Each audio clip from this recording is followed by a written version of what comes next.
chers amis téléspectateurs, vous qui nous suivez sur le média ou en ligne en ce moment. Donc je suis à l'église Bethel de Irvington qui fête aujourd'hui ou qui célèbre le 10e anniversaire dans le bâtiment. Déjà, nous vous souhaitons une bonne adoration avec les membres de l'Éternel.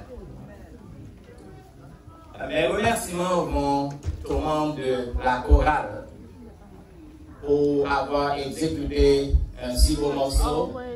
Ainsi, mes remerciements vont à leur maestro pour son courage, pour sa ténacité, pour son travail, son dur travail pour mettre sur pied une si grande chorale à l'église Bethel. J'exalterai mon Dieu tant que je vivrai. Telles sont les paroles que la chorale vient d'exprimer. Mais bien aimés frères et sœurs, il est déjà 2h moins quart. 2h moins quart.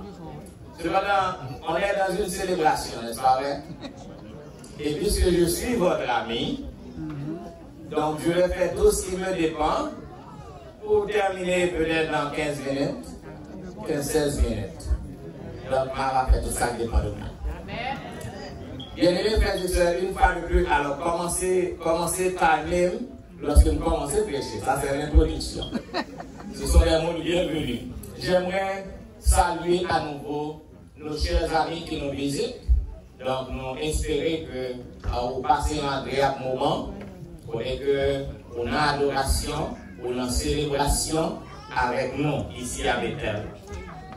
Le calcul de Dieu est toujours sans erreur. Le calcul de Dieu est toujours sans erreur. The calculation of God is without error. Frères et sœurs, mes bien-aimés, je bénis le Seigneur. Je rends grâce à mon Dieu parce qu'il nous accorde de parvenir en ce beau moment à cette grande célébration.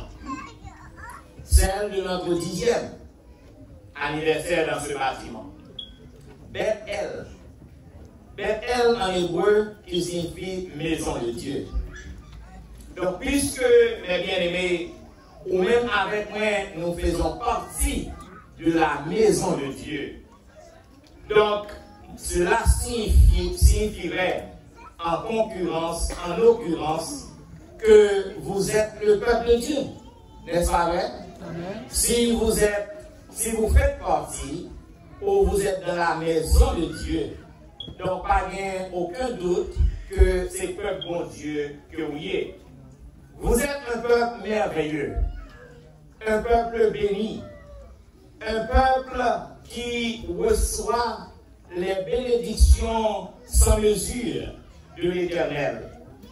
Mes bien-aimés frères et sœurs et amis qui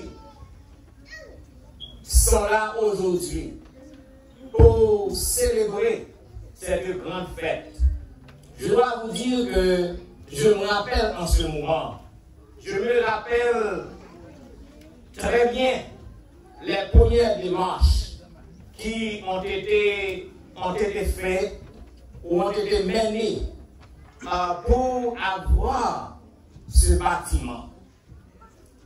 Et je dois vous dire que tout n'a pas été facile. Comme je vous ai dit durant la rubrique pastorale. Tout n'a pas été facile. Cependant, le Seigneur, bien sûr, a été avec nous dans toutes les démarches que nous avions faites. Et le Seigneur nous a permis d'avoir ce bâtiment. Il nous a permis de réussir. Laissez-moi vous dire, quand Dieu est avec son peuple, il le bénit abondamment. Quand Dieu Amen. Parce que dans l'arithmétique de Dieu, l'Éternel utilise l'opération de la multiplication. Et l'Éternel aime la multiplication en faveur de son peuple. Voilà pourquoi, comme vous l'aviez entendu dans l'esquisse historique, le Seigneur nous a tant bénis, le Seigneur a tant multiplié ses bienfaits envers les membres de Bethel. Voilà pourquoi, après à peu près 4 années, le Seigneur nous a permis d'acquérir l'autre propriété à notre côté. Donc, dans l'arithmétique de Dieu, la multiplication est importante.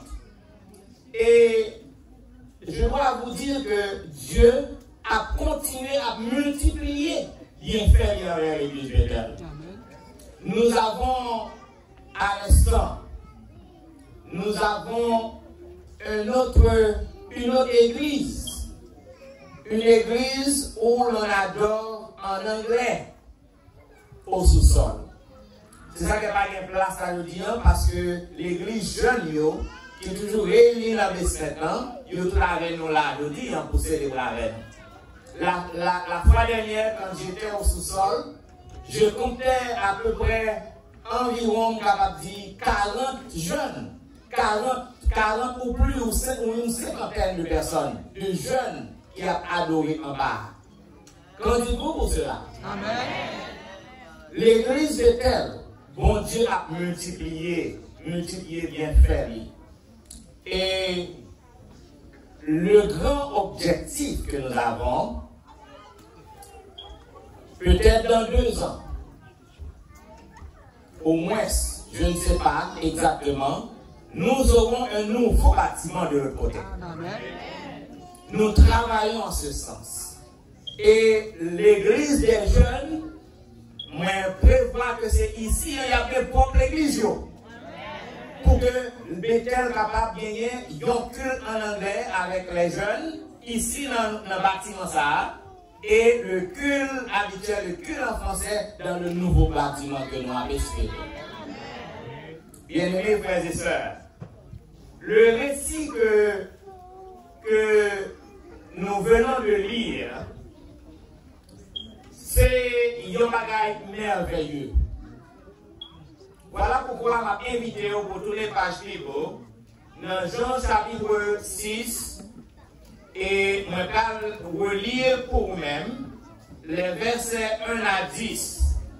Jean chapitre 6, pour le respect de la parole de Dieu, je vais demander pour mettre debout et nous allons relire pour vous-même dans le livre de Jean, chapitre 6, les versets 1 à 10.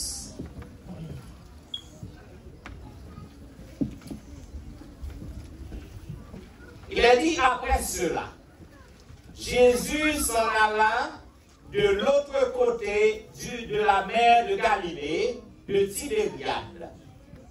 Une grande foule le suivait parce qu'elle voyait quoi? Parce qu'il voyait quoi? Jean chapitre 6, 1 à 10. Après cela, Jésus s'en alla de l'autre côté de la mer de Galilée, de Tibériade. Une grande foule le suivait parce qu'elle voyait les miracles qui opéraient sur les malades. Jésus monta sur la montagne et la s'assit avec ses disciples. Or, la Pâque était proche. La fête des Juifs ayant levé les yeux et voyant qu'une grande foule venait à lui, Jésus dit à Philippe, où achèterons-nous des pains pour que ces gens aient à manger? Jésus disait cela pour l'éprouver, car il savait ce qu'il allait faire. Philippe lui répondit, les pains qu'on aurait pour 200 deniers ne suffiraient pas pour que chacun en reçût un peu. Un des disciples, André, frère de Simon Pierre, lui dit, il y a ici un jeune garçon qui a 5 pains d'orge et 2 poissons.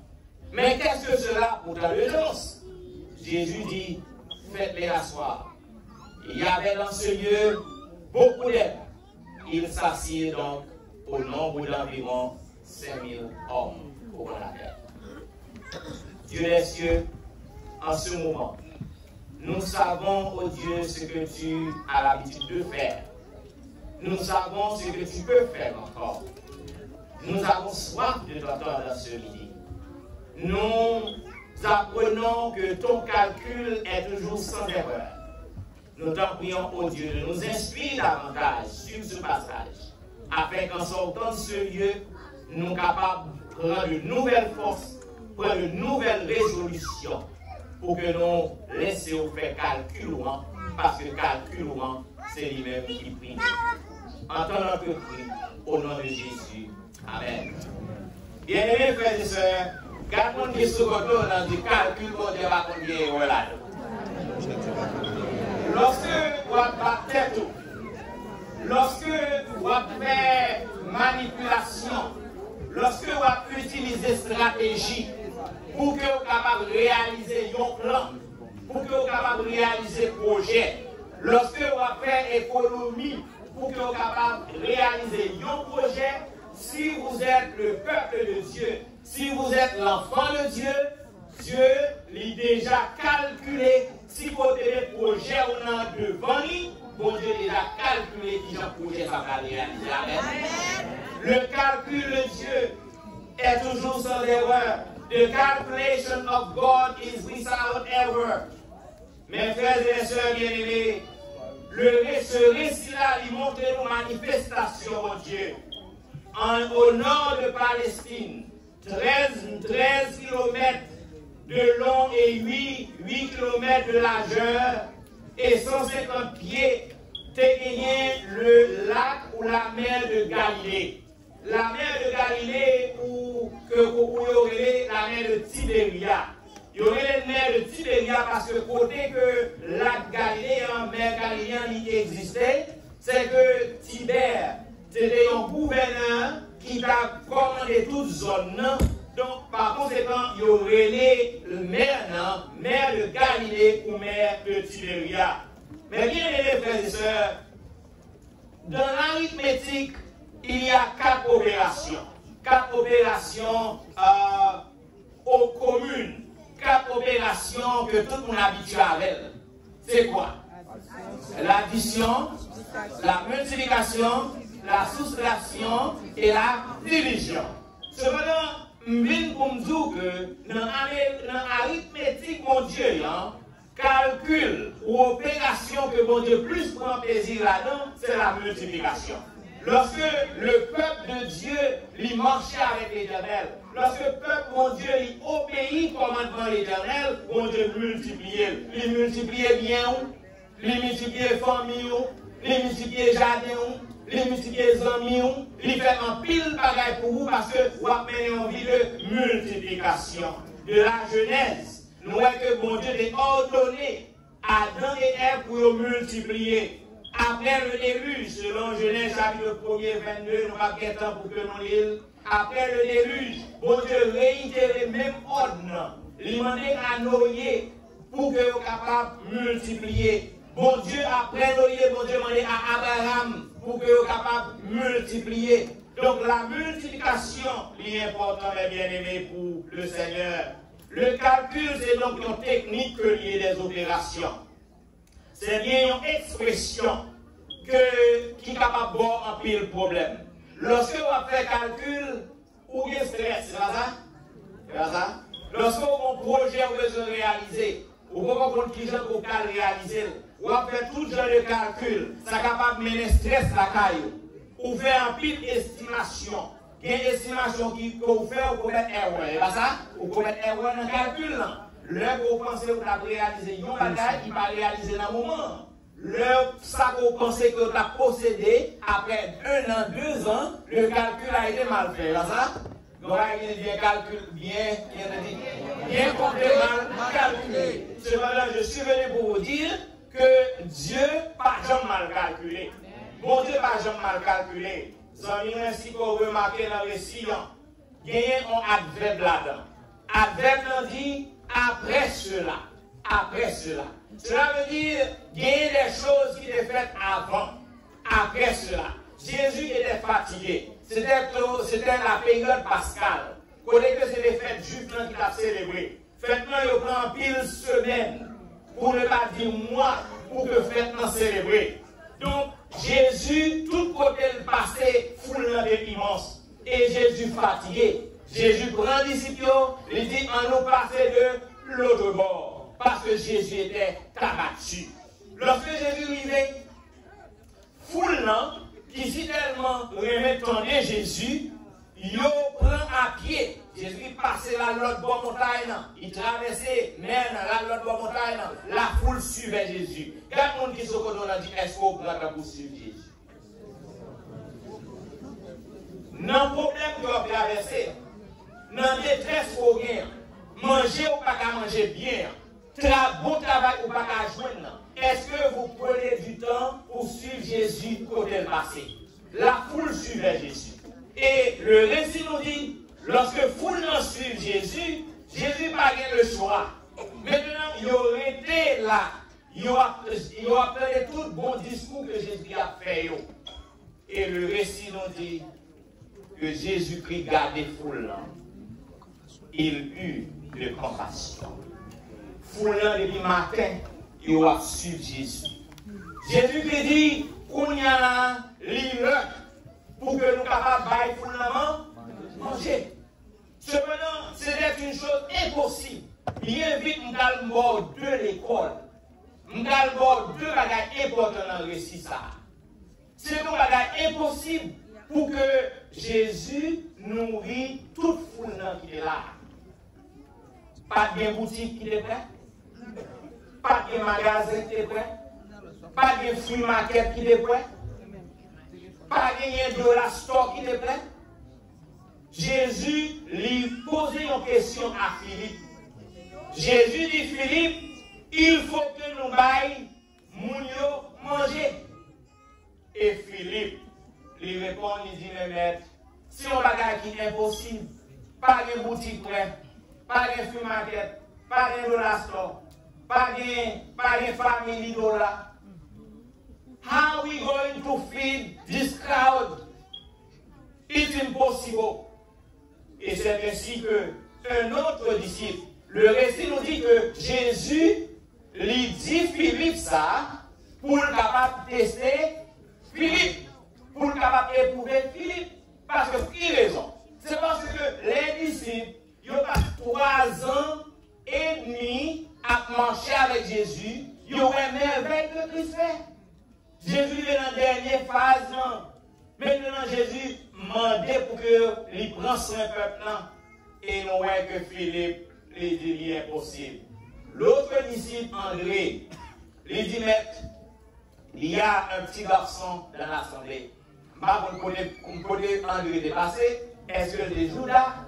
Pour nous checker pour voir que le petit garçon est un petit sac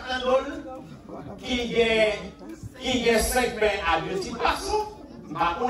Ou du moins c'est l'esprit mon Dieu qui révèle André ça, la Bible ne parle pas de détails.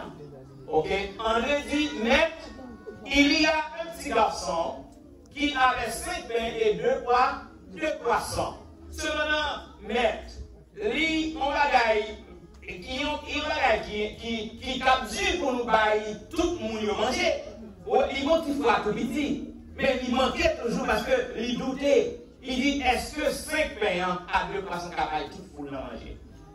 Bien aimé, Philippe lui dit que pour que tout le monde va manger, même si tu as 200 deniers, un denier équivaut à une journée de travail dans l'époque. Un denier, une journée de travail. Cela veut dire pour 200 deniers, c'est en pile travail, en pile corps. Et maintenant encore, il dit que mon Dieu va pas manger. Bien-aimé, frère avec soeur, lorsque on fait calcul, ou dans inquiétude, ou dans anxiété, ou pas qu'à dormir, souci envahi, par conséquent, la foi vient paralyser. Combien de monde qui là, qui consenti que yo paralysé lorsqu'on a un projet qui vend, ou est que l'impossible pour réaliser? Yes, I am in it too, my sister. En pile fois, il y a un projet que je réalisé, mes calculs que je fais au je fais mauvais calcul, je ne vais pas dormir bien, moi, dans l'anxiété. Cependant, je viens pour me dire que lorsque vous marchez avec Jésus, quel que soit le plan que vous avez besoin de réaliser, Jésus n'est pas fait calcul pour vous. Si vous abandonnez ou n'avez Jésus, votre plan sera réalisé. Amen. Il y a deux types d'auditoire. Deux types d'auditoire. Il y a foule qui est grand goût, il a besoin de manger. Il y a que pas une boutique tout près. Il y aurait que c'est impossible pour que vous mangez. Et vous avez des disciples, bon côté pas, qui te manqué la foi, bien que tu as marché longtemps avec Jésus. Et les White font déclaration dans le témoignage pour l'Église, volume 2, page 665. Il dit le Christ ne chercha pas à attirer les hommes à lui en satisfaisant leur désir de luxe. Les aliments modestes qu'il offrit lors de la multiplication des pains à la foule rassemblée autour de lui prouvaient non seulement sa puissance, mais son amour et le temps de soin qu'il prenait d'elle dans les nécessités les plus ordinaires de la vie de prédication. Bien-aimés frères et sœurs, Jésus regardait à la foule et lui, ému de compassion, lui besoin par le peuple manger. Lorsque on fait calcul, ou gagne l'épreuve.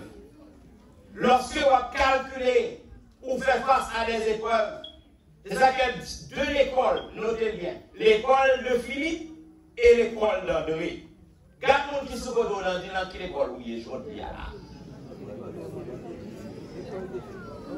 Dans le projet qu'on veut réaliser l'année prochaine, projet qu'on a pour aller ça, année presque finie. Dans quelle école qu'on est? Est-ce qu'on a l'école Philippe que ce plan qu'on gagne ou est-ce que c'est impossible pour le réaliser? Ou est-ce qu'on a l'école André qu'on est que plan qu'on gagne ou qu'on est Jésus sous côté ou plan à réaliser quand même? M'embêtez-le. Nous avons un projet. Ce projet, il a coûté un prêt 3 millions. M'embêtez-le après. Gardez yon l'autre. Mandez dans qui l'école pour réaliser ce grand projet. Est-ce qu'on a l'école Philippe ou est-ce qu'on a l'école André?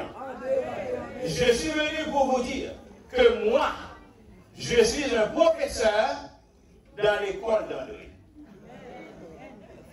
Et puisque je suis un professeur, je suis un leader dans l'école d'André, mais pour me dire que Jésus de Nazareth, il a déjà fait calcul nouveau bâtiment. Jésus de Nazareth déjà fait calcul bâtiment vital. Je suis venu pour vous dire que pour avoir ce bâtiment, il n'y a pas d'ingénieur autour de nous. Il n'y a pas de banque autour de nous. Il n'y a pas de maison de construction autour de nous. Il n'y a pas de gros boulot autour de nous. Mais une chose que je sais, à Bethel, il y a 5 pains et 2 poissons. À Bethel, il y a 5 pains et 2 poissons. Et puisque nous faisons partie de l'école d'André, le Seigneur va prendre ces 5 pains et 2 poissons. Puisque le Seigneur a une opération arithmétique client, c'est multiplication que lié, puisqu'il avait fait déjà la multiplication pour nous en nous donnant cette propriété là-bas, après 4 ans, je suis venu pour vous dire que la multiplication continuera pour Bethel, et Bethel sera victorieuse, réussira ce beau projet. Amen. Dans quelle école qu'on est? Nous sommes à l'école d'André. Mes bien-aimés frères et sœurs, je suis venu en ce matin pour vous présenter ces deux écoles antagonistes. L'école d'incrédulité, l'école de Philippe, et l'école de foi, qui est l'école d'André. Votre bénédiction dépend de l'école dans laquelle tu t'inscris. Et je vous défie de quitter l'école de Philippe. Si que vous faites partie de l'école Philippe, on est là. Si que vous dites, well, it's impossible. Si vous dites, well, nous ne trouvons pas toute cette somme. Si vous dites, well, les bons bagages qui a réalisé, I come to tell you to leave the school of Philip. Qui est bon? Qui est l'école pour les courir? Attaché à l'école d'André, l'école de la foi. Et si vous faites ça, je vous garantis, avant longtemps, nous aurons une grande célébration ici à 20 ans pour que nous va inaugurer un nouveau bâtiment à la France. Bien-aimés frères et sœurs, quittez l'école Philippe. Entrez. Inscription toujours ouverte. Toujours une inscription qu'a fait à l'école d'André. D'ailleurs, tout le monde qui est déjà inscrit à l'école d'André. Si vous êtes déjà inscrit à l'école d'André, si vous êtes on doit multiplier afin que l'Église peut-être capable de continuer à marcher de progrès en progrès, de victoire en victoire, jusqu'à la dernière victoire, pour que nous saurons à célébrer la bienheureuse espérance. Nous allons célébrer l'éternité sans fin avec notre Père Céleste dans les cieux, que le Seigneur vous garde. Amen.